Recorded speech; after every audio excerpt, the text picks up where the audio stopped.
l'empereur!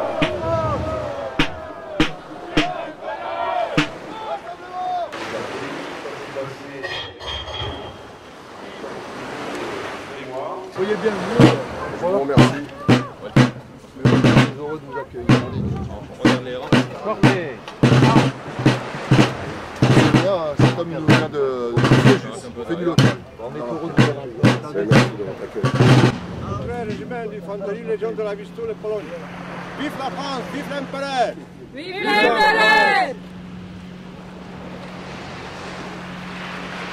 Essentiellement des grognards de la garde, des grenadiers avec leur bonnet d'ourson, aussi quelques lanciers polonais, c'était ce qui restait de sa cavalerie, et 4 pièces d'artillerie, 4 canons qu'il a pu débarquer, mais qui vont pas aller très loin, puisque l'empereur va choisir une route étroite, la route qui porte encore son nom, la route Napoléon, parce qu'il gardait un mauvais souvenir du passage en 1814 en Provence. Les Provençaux qui avaient subi un blocus continental. Vive l'empereur! Vive l'empereur! Mais ces soldats et célèbrent le retour de l'empereur. Vive l'empereur!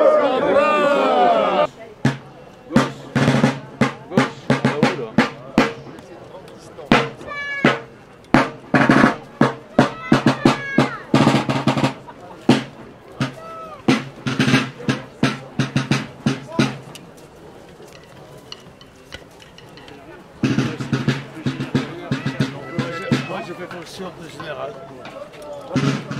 Désolé. Bon sujet! Ça va!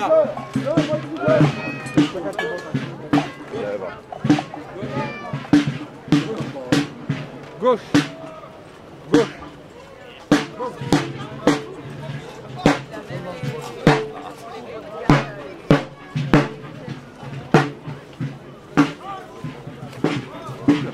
State un po' distaccato.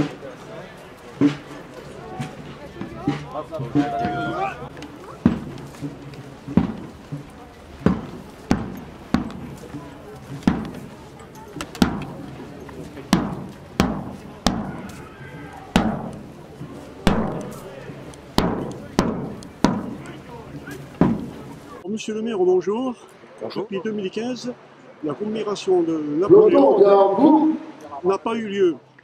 Effectivement, mon prédécesseur n'était pas du tout attaché à l'histoire de France et dès que nous avons pu organiser cette manifestation, à contrario, nous avons voulu la faire parce qu'il est très important de célébrer ce qui fait l'unité nationale, ce qui fait l'unité de notre ville.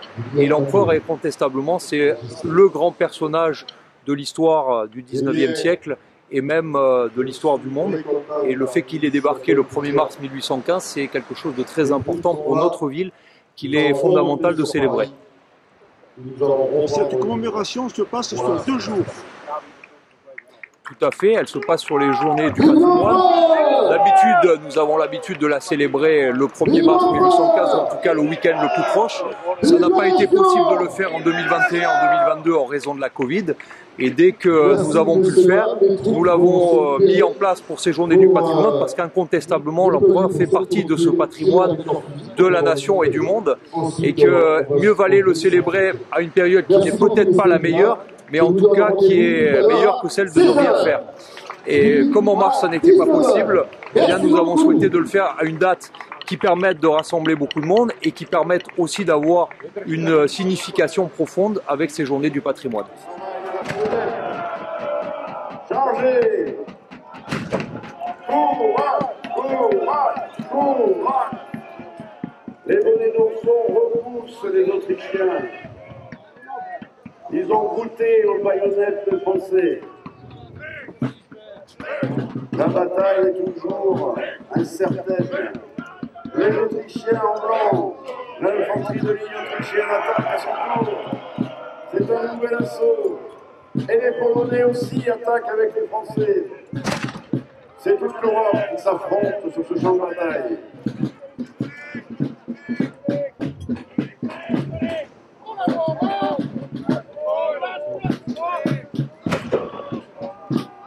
derrière cette mêlée confuse, il y a le regard de l'aigle. L'empereur est toujours au plus près de ses braves. Il dirige la bataille. Il sait que le sort de l'Europe peut-être se joue dans ce champ de bataille sur le Danube.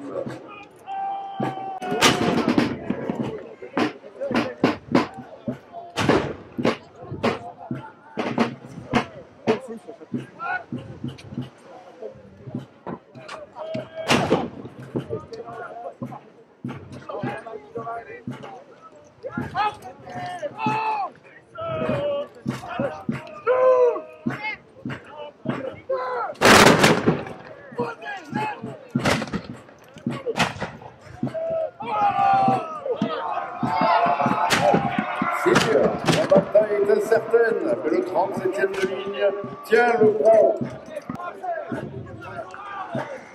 Merci, sire. Nous sommes dignes de vous.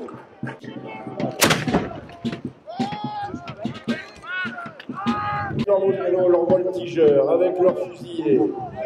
Ils sont en première ligne.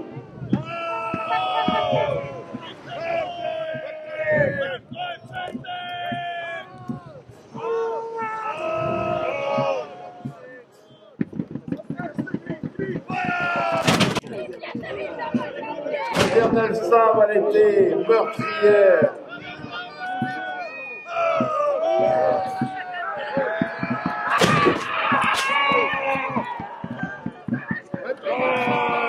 Il faut se replier.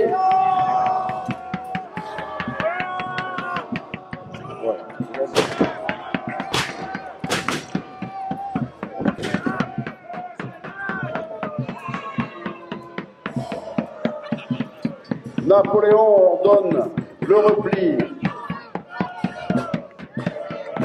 Il n'y avait rien d'autre à faire, mais il a sauvé l'essentiel de son armée. C'est un revers, ce n'est pas une défaite.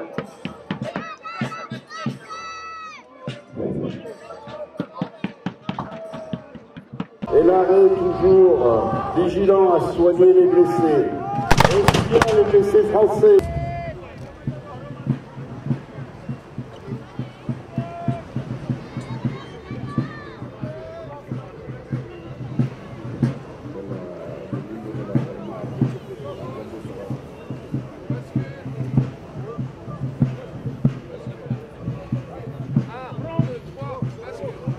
Que va décider l'empereur?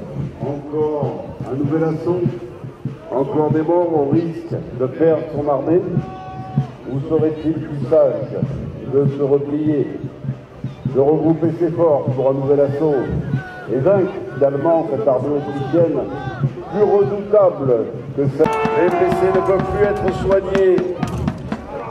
Même les hommes du service de santé payent de leur vie le sens du sacrifice. Ils sont en première ligne pour sauver les hommes, mais rien ne les protège. Eux aussi tombent comme des braves dans cette bataille infernale. Et que vois-je? Les Français reculent. Les Autrichiens attaquent la redoute. Et ils ont pris les pièces d'artillerie de la redoute.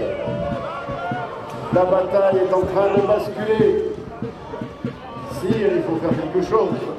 Sauver l'armée.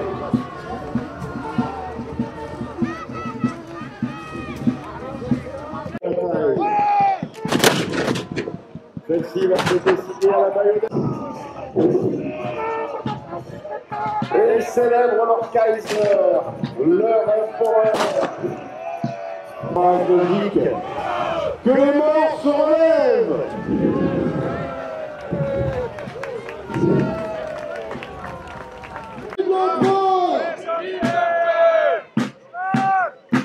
Ceci est une défaite, mais Vacram sera une grande victoire. L'empereur a su ordonner retirer ses troupes. Et c'est là que j'ai reçu un jour de camarades qui nous donnent de chèques avec un régiment d'infanterie tchèque. Donc ils sont d'origine tchèque.